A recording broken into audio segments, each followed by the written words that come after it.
Halo para penonton dimanapun kalian berada, selamat datang di channel Dango Inspirasi Uda Joni. Assalamualaikum warahmatullahi wabarakatuh. Waalaikumsalam. Alhamdulillahirrahmanirrahim. Bersua kita kembali dengan Dango Inspirasi Channel, sebuah channel yang fokus pada isu-isu pemberdayaan, khususnya pemberdayaan petani, baik dalam kerangka kebijakan, teori maupun praktek-praktek di lapangan. Nah, kali ini kita kembali melanjutkan pembicaraan tentang kebocoran pada kehidupan petani. Mengapa tema ini kita ambil? Karena memang kebocoran pada kehidupan petani memang menjadi persoalan yang amat serius yang terjadi hari ini. Nah, itu yang akan kita bahas hari ini bersama dua orang pakar. Yang pertama, Bapak Dr. Henry Martius, pakar sosial ekonomi pertanian dari Universitas Andalas, juga dengan Bapak Dr. Ferdinand Nasmin sebagai pemerhati sumber daya manusia di Sumatera Barat. Selamat sore Pak Henry. Sore pada tuh. Alhamdulillah kita bersua kembali. Nah, kita kembali melanjutkan pembicaraan diskusi kita tentang kebocoran pada rumah tangga petani. Sebagaimana yang kita jelaskan tadi bahwa kebocoran pada rumah tangga petani kan sudah menjadi hal yang terjadi hari ini. Nah, kemarin dalam diskusi kebocorannya sudah hampir mencapai 80%, dan itu kan menyebabkan kehidupan petani, walaupun program kegiatan pembangunan tersebut, tapi ternyata belum juga mengangkat kehidupan petani. Nah, ini akan kita bahas, dan itu saya ingin mulai tanya dulu ke Pak Henry. Ini kebocoran, dan kalau kita kaitkan dengan bagaimana kita melakukan membuat sebuah kebijakan kepada petani, seperti apa ini yang harus fenomena seperti apa ini Pak Henry tentang kebocoran, dan apa yang harus kita lakukan terhadap petani sebenarnya. Silakan Pak Henry. Terima kasih Pak Yos, Pak Dokter Ferdinand. Kita mulai dari fenomena kebocoran ekonomi. Tentu saja ini memperlihatkan gejala bahwasanya petani itu dalam posisi yang tidak bisa menahan derasnya kekuatan dengan siapa dia berinteraksi dan berelasi. Jadi dia menerima sedikit tetapi memberi banyak kepada orang lain di dalam berelasi, di dalam berinteraksi. Jadi kalau kita lihat bagaimana interaksi di tengah petani ini, pertama ada interaksi dalam komunitasnya.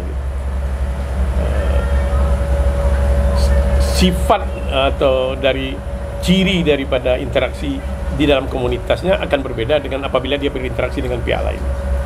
Jadi ada 3 ciri interaksi yang petani dengan pihak lain itu.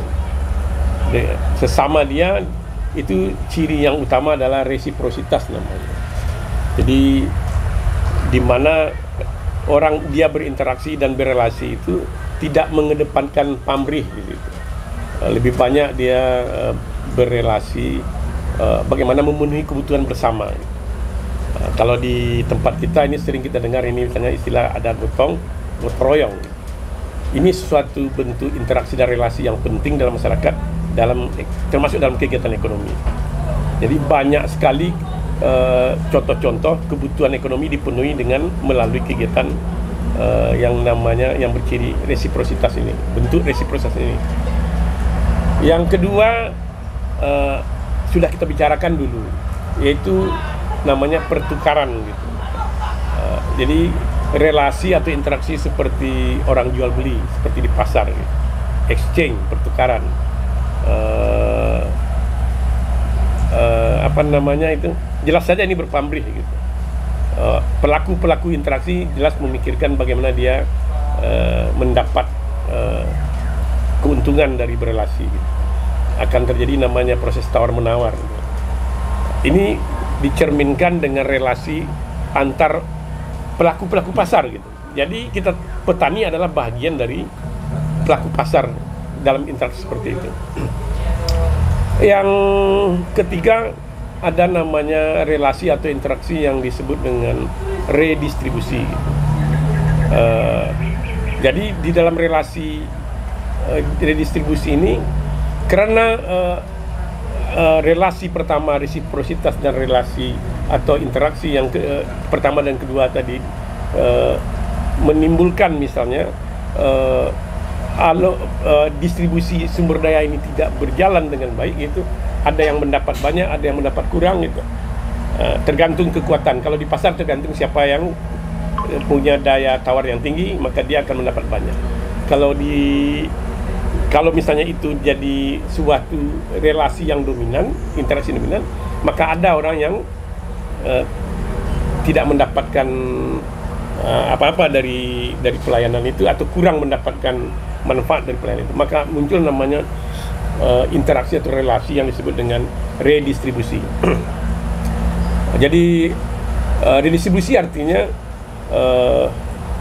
ada peran institusi untuk mengagihkan kembali atau mendistribusikan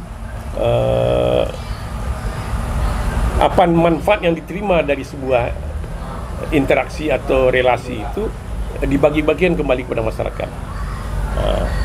Contohnya misalnya gitu,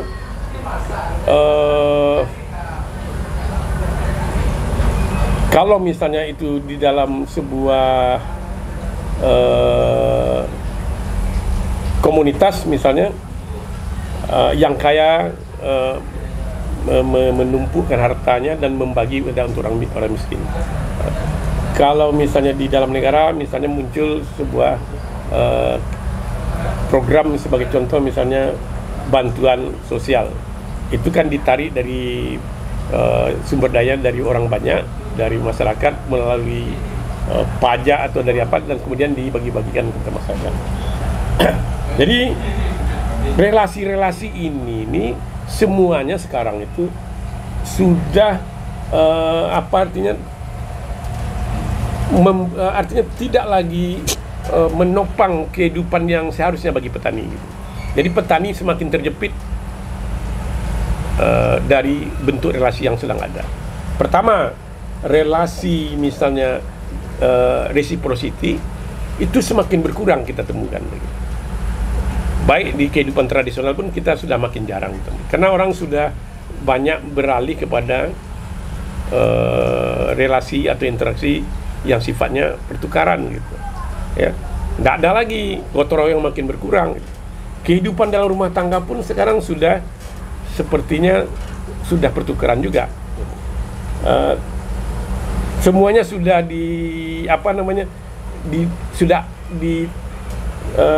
ada peran komoditas di situ. Orang berinteraksi berarti ada uang, ada komoditas. Peran-peran apa saja, fungsi-fungsi apa saja di rumah tangga itu kan sudah seperti jual beli. Misalnya sekarang, dulu kalau peran misalnya pendidikan di tingkat rumah tangga, sekarang sudah diserahkan ke lembaga. Kalau orang mengaji kan sudah ke tempat mengaji. Kalau pendidikan anak-anak ke PAUD misalnya, sudah diserahkan ke pasar begitu. Jadi resiprositas itu di tingkat rumah tangga pun semakin berkurang kita temukan. Kalau misalnya redistribusi juga berkurang. Semakin lama sekarang misalnya sistem-sistem proteksi sosial di tengah masyarakat semakin habis. Sekarang malah hampir semua sistem jaminan sosial itu di bawah namanya lembaga yang disebut dengan institusi negara gitu. Jadi artinya yang dominan itu sekarang adalah pertukaran, relasi pertukaran. Nah, kalau relasi pertukaran ini kan kalau tidak dihati-hati kan kita memang menjurus orang-orang yang misalnya miskin seperti petani itu semakin kesulitan akses kepada pendidikan, kepada kesehatan gitu. Kan semua jadi serba berbayar gitu. Nah, Kenapa misalnya sekarang kita lihat petani itu semakin sulit? Kalau kita lihat bentuk hubungan yang terjadi itu sekarang itu, terutama dengan hubungan pasar itu sendiri, pertukaran itu, ada 4 hal yang terlihat dari hubungan itu yang membuat petani itu lemah gitu. Pertama namanya adanya dominasi hubungan. Jadi ada pihak yang dominan di situ, ada pihak yang tidak dominan, dan petani adalah yang tidak dominan di dalam itu. Ada yang mendominasinya gitu. Jadi biasanya petani kalau di hubungan di tengah masyarakat, pemilik lahan lebih mendominasi dan petani terdominasi misalnya. Dalam pengambilan keputusan di desa-desa, elit lebih bisa mendominasi, sedangkan petani hanya menjadi follower atau menjadi peserta saja. Jadi dominasi ini suatu persoalan. Yang kedua yang juga jadi persoalan ada namanya diskriminasi gitu. Jadi diskriminasi ini petani selalu mendapat perlakuan diskriminatif gitu. Jadi kalau kita dengan seksama melihat seluruh keputusan-keputusan sosial yang terjadi itu, termasuk keputusan resmi seperti kebijakan pemerintah, itu terlihat adanya diskriminasi. Nah, kita lihat sekarang yang paling nyata, kalau petani ini kita letakkan sebagai kelompok produsen, petani ternyata kalau kita lihat diskriminasi pemerintah sepertinya lebih mendukung, lebih pro kepada konsumen gitu. Kalau misalnya petani padi, pangan, kan nampak sekali itu bentuk-bentuk diskriminatif yang bisa kita elaborasi lebih dalam, itu terlihat sekali gitu. Nah, jadi dominasi. Sudah itu lagi misalnya kita lihat di petani ini diskriminasi. Di sektor non pertanian industri kita kenal namanya upah UMR, minimum regional. Itu kan untuk buruh di pabrik-pabrik atau di industri. Tapi pernah kita mendengar bagaimana buruh tani dinarasikan, dipikirkan kira-kira bagaimana? Jangan-jangan buruh tani ini sebenarnya lebih miris kita persoalan yang mereka hadapi kalau kita lihat gitu, ketimbang kalau kita misalnya buruh-buruh di pabrik dan segalanya. Ya, tapi tidak pernah menjadi kita narasikan, tidak pernah, dan mungkin tidak menjadi agenda gitu. Sejauh pengetahuan saya tidak pernah mendengar ada dalam hal ini bagaimana perhatian terhadap buruh tani ini. Padahal ini buruh nih, sama-sama buruh nih. Okay. Yang setelah diskriminasi ada lagi namanya muncul karena ada dominasi dan diskriminasi, maka muncul namanya eksploitasi. Jadi dengan demikian secara interaksi sosial itu menimbulkan namanya eksploitasi, sengaja atau tidak sengaja. Dalam diskusi kita dalam kebocoran ekonomi, eksploitasi itu malahan terkerangka dengan jelas, karena seperti yang bilang Pak Joni dulu minggu lalu itu, malahan sudah disediakan pipa untuk mengeksploitasi ekonomi petani itu. Jadi terjadi itu. Dan tentu saja ujung yang paling kita khawatirkan itu kalau terjadi eksploitasi adalah namanya dependensi. Petani itu menjadi dependen gitu, menjadi terpenjara, terjajah. Kalau situasinya sudah seperti ini, maka ini problem yang paling berat gitu. Dengan demikian, dasar-dasar inilah kepedulian kita petani harus kita telaah dengan lebih dalam dan bagaimana implikasinya berikutnya. Saya rasa begitu mungkin pengantar dari saya. Jadi tadi antara relasi petani dengan pihak luar itu kan terlihat ada tiga reprosikal dan transaksional dan distribusi. Nah, sebenarnya kan petani kan punya sumber daya yang cukup banyak juga ya. Artinya dia punya lahan, nah itu kira-kira fenomena apa yang sebenarnya sehingga munculnya seperti apa yang disampaikan oleh Pak Eng tadi. Saya melihat ada terkesan reprosikalnya dan reciprocity. Ada apa? Reciprositas. Ulang Enggak apa terus lah. Terikat tuh. Dikat saya. Aku susah bertanya. Tadi ya gitu kan. Jadi Sumber kalau daya. kita lihat tadi kan, nah apa hubungannya dengan kalau kita lihat ada 3 relasi di petani dengan pihak luar, ya resiprositas, pertukaran dan redistribusi. Nah, secara kepemilikan sumber daya petani hari ini bagaimana fenomena itu dipahami sebenarnya menurut Pak Dr. Ferdinand ini? Baik, terima kasih Pak Datuk. Kalau saya berpikir karena kita itu adalah negara dengan kaya sumber daya, dan kalau kita berbicara tentang pertanian, sumber daya pertanian kita kan memang luar biasa, dan kita diposisikan juga dengan negara konsumen yang luar biasa juga. Dan petani, ya kalau dari cerita Pak Indi tadi kan saya melihatnya banyak menjadi objek. Padahal sebenarnya kalau saya berpikirnya, pelaku pembangunan pertanian itu adalah petani. Kan ada juga orang pelaku utama pembangunan pertanian, petani. Ketika pelaku pembangunan pertanian utama itu adalah petani, tentu semua pihak, baik itu pemerintah, swasta, apalagi LSM, bagaimana tentu memfasilitasi si pelaku utama ini. Supaya apa? Supaya pelaku utama ini dia mampu, dia mau, dan berkesempatan untuk mewujudkan mewujudkan pembangunan atau melaksanakan aktivitas pertanian yang kita harapkan. Kan kita kalau di Kementerian Pertanian itu maju, modern, dan mandiri. Untuk supaya dia maju, supaya dia mandiri, supaya dia modern, bagaimana nih kita memfasilitasi kemauan, memfasilitasi kemampuan, memfasilitasi kesempatan, memperluas kesempatan kepada petani. Nah, kalau saya berpikir gini Pak Indri ya, mungkin jadi bahan juga kita dalam kesempatan ini. Saya melihat sumber ilmu pengetahuan kalau berkaitan dengan sumber daya alam itu si pelaku utama. Sehingga kita harus mempelajari pelaku utama itu. Nah, kalau ini kan petani. Nah, sumber ilmu pengetahuan berkaitan dengan pertanian mestinya itu ada di petani.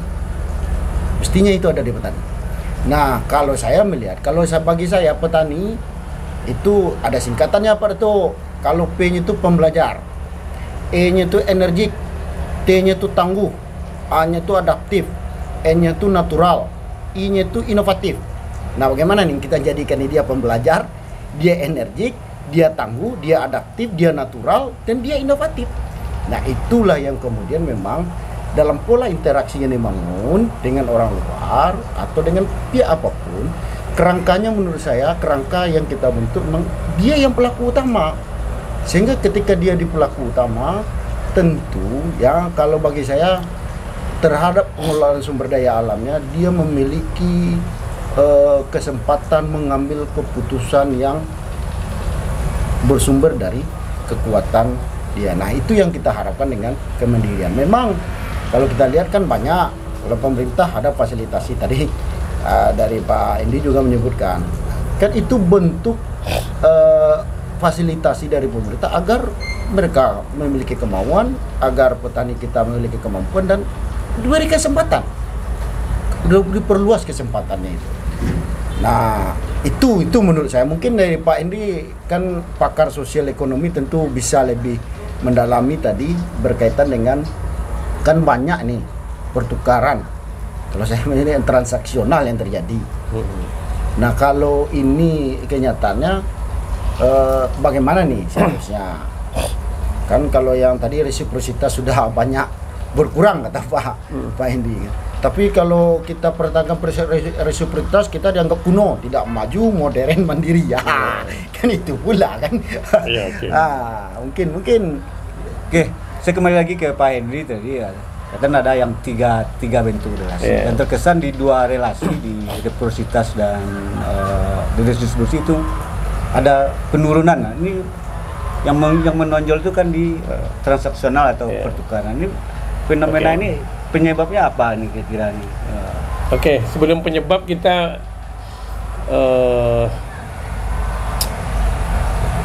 kita lihat lah gini kan.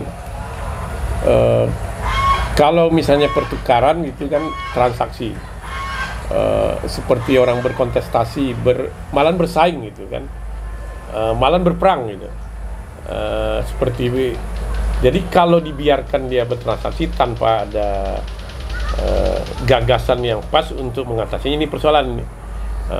Mungkin saya menggarisbawahi apa yang tadi disampaikan oleh Dr. Prina Asmin itu, kita buat petani itu menjadi aktor utama di situ dan bergerak, tetapi kita harus lihat juga setting globalnya gitu.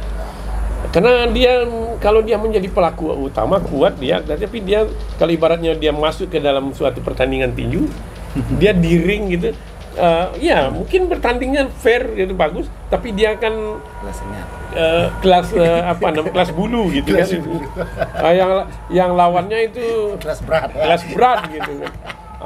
Ini harus kita lihat dengan baik, kita seksama ini kan itu. Selama ini kita kalau kita letakkan dalam pasar gitu, hubungan yang tadi yang amat transaksional seperti itu, ya mungkin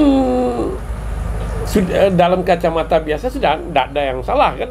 Tapi sebenarnya tapi kelas bulu dengan kelas berat bertinju, babak belur lah yang kelas bulu ini gitu. Nah, ini kan jadi prinsip-prinsip ya bagaimana kita harus menolong petani ini gitu, menolong kaum tani ini gitu.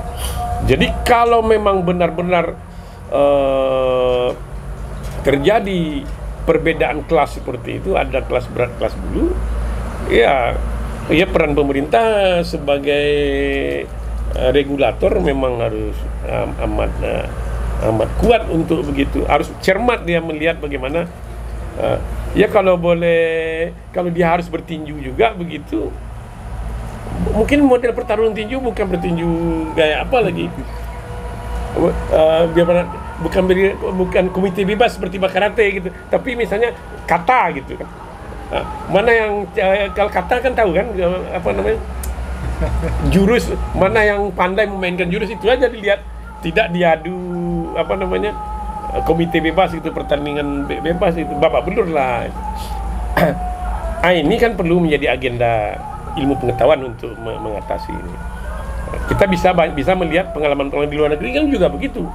Di negara seperti Jepang pun tidak dibiarkannya petani ini bertarung langsung ke medan global ini atau ke arena global ini. Dia biarkan, tidak dia dibiarkan. Yang bertarung dengan global itu adalah negara. Bagaimana caranya gitu? Itu namanya dengan fiskal strategi, namanya di Jepang itu. Produk beras petani itu amat sering dibeli oleh pemerintah itu dengan harga yang tinggi, sampai 12 kali harga internasional dibeli. Walaupun harga lokalnya beras itu dilempar kepada konsumen, tetap harga yang rendah. Tapi bagaimana harga dari petani dibeli dengan tinggi, berarti dengan budget itu artinya. Itu kan berarti kan pemerintah Jepang, negara Jepang kan dia memprotek petani gitu. Ini kan perlu kita diskusikan, karena sekarang itu kan mudah sekali direduksi pikiran, ini kan tidak boleh lagi, kita sudah masuk ke era pasar bebas, globalisasi dan segala, dan ini tidak boleh. Tapi kalau dilakukan dengan berbasis ilmu pengetahuan, dengan cara-cara yang etis, mungkin ada cara-cara yang ternyata negara seperti Jepang bisa melakukannya gitu. Negara-negara sekuat Amerika Serikat pun pernah memproteksi petaninya, tidak lama-lama amat kan gitu. Ini satu misalnya di dalam berhubungan dengan petani padi, petani pangan gitu. Isu yang lain kan bukan pangan saja sebenarnya yang menjadi persoalan di tingkat petani. Dia bukan saja sebagai produsen pangan, tapi juga dia kan harus mengkonsumsi dia harus mendapat pelayanan pendidikan, pelayanan kesehatan, dan ini kan harus diprotek juga. Kalau dibiarkan dia seperti tadi, bagaimana dia mendapat pelayanan dari dokter mahal, rumah sakit mahal, kan itu kan sebuah sebuah skim untuk bagaimana membantu petani kan. Jadi menurut saya ini agenda yang harus kita bicarakan, bagaimana yang sebaiknya. Mungkin kita dudukkan dengan baik. Yang jelas petani memang butuh dicermati posisinya yang lemah seperti itu. Jadi terkesan ada pembiaran dari ya katakanlah di sini pemerintah yang membiarkan petani dengan segala potensi dan kekuatan yang ada untuk hidup dalam sebenarnya bukan pembiaran. Ternyata toh juga kebijakan pemerintah ada kan, kalau tapi tidak cukup ya, atau mungkin ibarat belum terancang dengan baik gitu. Amunisi pengetahuannya tidak cukup gitu. Mungkin tidak kita pengetahuannya tidak cukup untuk itu, dan saya dulu pernah mendengar gitu, ternyata hasil riset di Indonesia ini yang relevan dengan masalah-masalah yang dihadapi ini tidak sampai 5%. Jadi kalau misalnya biayanya 4 triliun, 5% dari 4 triliun itu berapa? Itu yang kira-kiranya yang tepat sasaran. Jadi banyak sekali pengetahuan ini dan riset-riset itu dilakukan untuk menjawab persoalan yang sebenarnya tidak kita butuhkan gitu. Kalau kasarnya begitu, kalau kita gatal tangan kanan, yang digaruk tangan kiri begitu. Jadi pengetahuan kita sepertinya pengetahuan yang tidak kita butuhkan. Jadi kita menghasilkan pengetahuan mungkin dikonsumsi oleh pihak lain. Seharusnya kan manajemen pengetahuan kita dan manajemen riset kita mengarah kepada kebutuhan kita, dan kebutuhan untuk bagaimana melindungi petani ini, bagaimana petani yang lemah ini untuk diataskan, ini harus kita pikirkan. Ini harus menjadi sebuah pengetahuan mandatori, riset mandatori. Jadi muncul agenda riset yang lengkap tentang ini, pertanyaan-pertanyaan yang lengkap tentang itu. Jadi ada pertanyaan bagaimana membuat petani menjadi menjadi aktor yang paling utama. Sekarang kan sebenarnya petani itu menjadi bukan aktor utama, dia menjadi pelaku seperti penopang gitu. Penopang sebagian dari seperti menjadi faktor produksi, menjadi faktor untuk pendukung sistem ketahanan pangan, menjadi bagian dari komponen industri pangan dunia. Yang menikmatinya kan bukan dia sebenarnya yang utamanya, tapi siapa? Masyarakat secara keseluruhan dan ekonomi secara keseluruhan yang dibantu. Akan begitu, itu mungkin yang disampaikan oleh Pak Ferdinand, bagaimana mereka utama, tapi penuhi, jadikan mereka utama, maka muncul hak-hak mereka pula, haknya itu harus dipenuhi. Jadi di dalam kehidupan ini bisa jalan dua, kita berdayakan dia dulu, nanti baru diberikan hak. Atau haknya kalau kita haknya kita penuhi, muncul kewajibannya petani. Ini yang tidak seimbang sekarang antara hak dan kewajiban petani, itu tidak seimbang.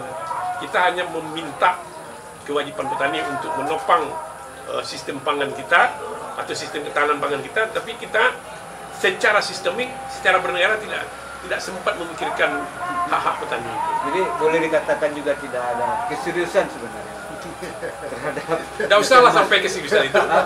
Tapi kita pengetahuan kita mungkin belum basis pengetahuan yang mungkin belum ada ini. Mungkin Pak Ferdinand sudah punya pengalaman ini tentang manajemen pengetahuan di. Nah ya, ini kan bisa Ya Pak Dato, kan kalau kita berbicara di pemerintah, tentu kan kita sudah lihat kan ada banyak hal yang dilakukan oleh pemerintah, banyak hal yang dilakukan. Tapi yang disampaikan oleh Pak ini, saya melihatnya begini, bukan hanya sebenarnya terjadi di pemerintah, juga terjadi di perguruan tinggi, juga terjadi di LSM, terjadi di mana-mana sebenarnya dalam melihat intervensinya ke petani, karena petani dianggap tidak pelaku utama. Selalu dalam konteks itu petani ini punya kemampuan lemah lah, nggak bisa, kan begitu yang dibuat.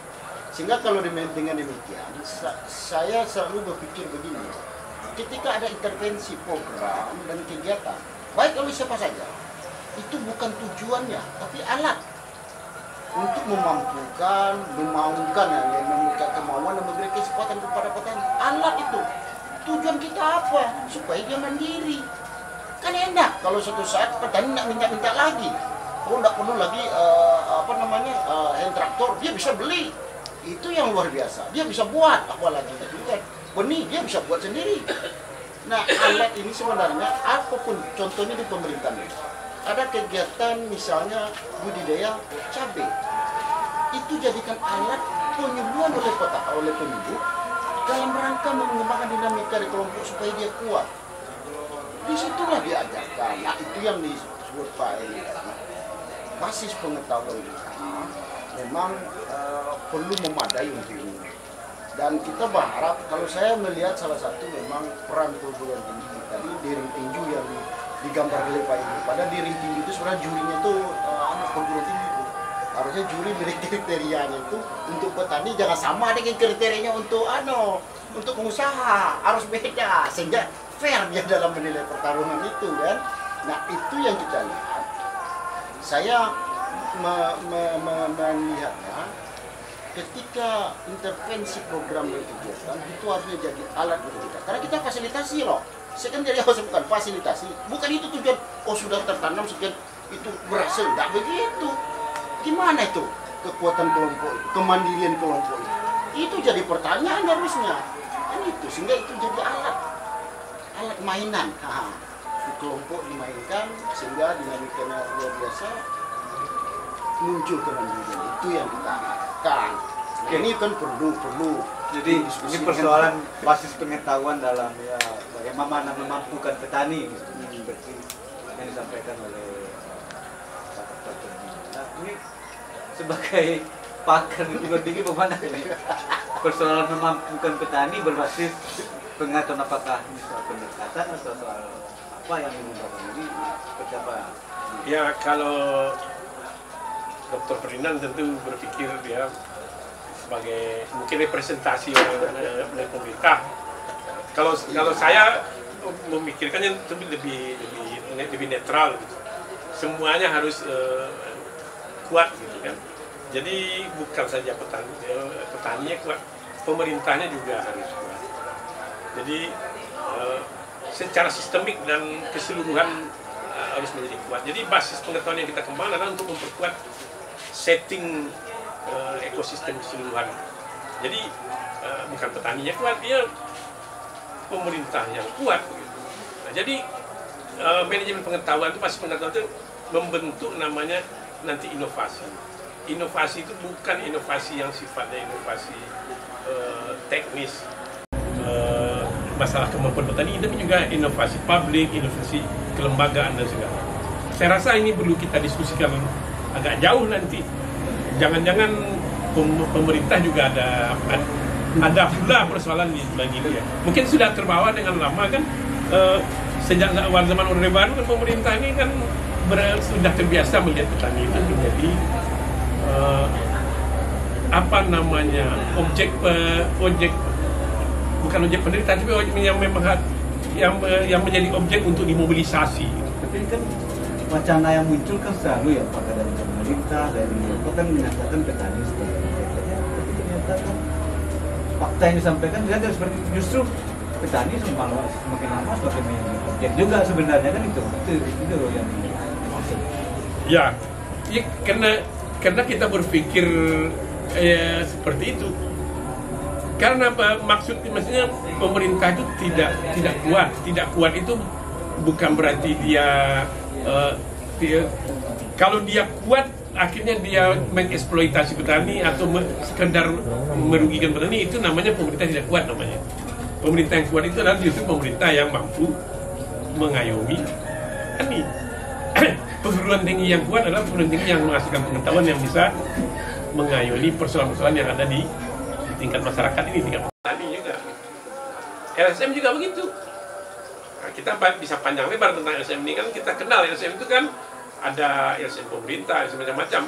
Berarti kalau di ASN seperti itu ada plat merah, ada plat ini bekerja baik by order gitu. Macam-macamnya.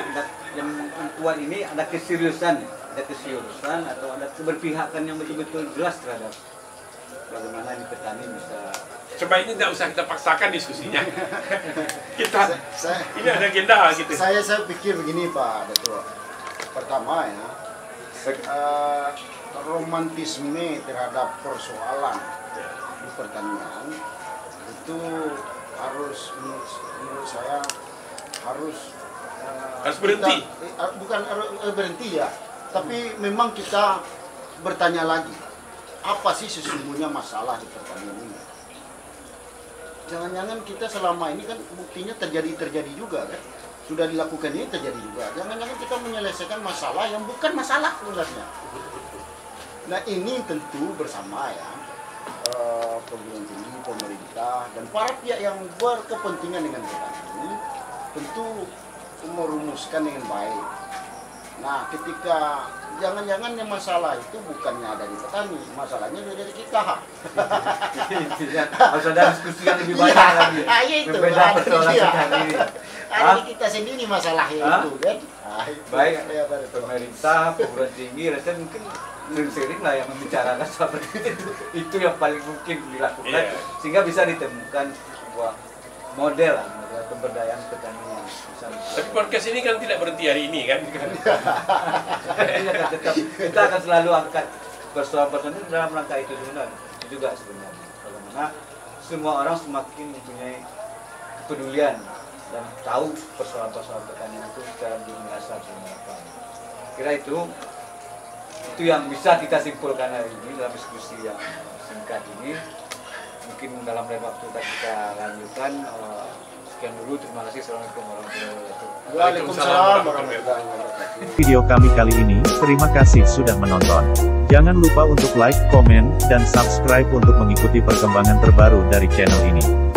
Sampai jumpa di video selanjutnya.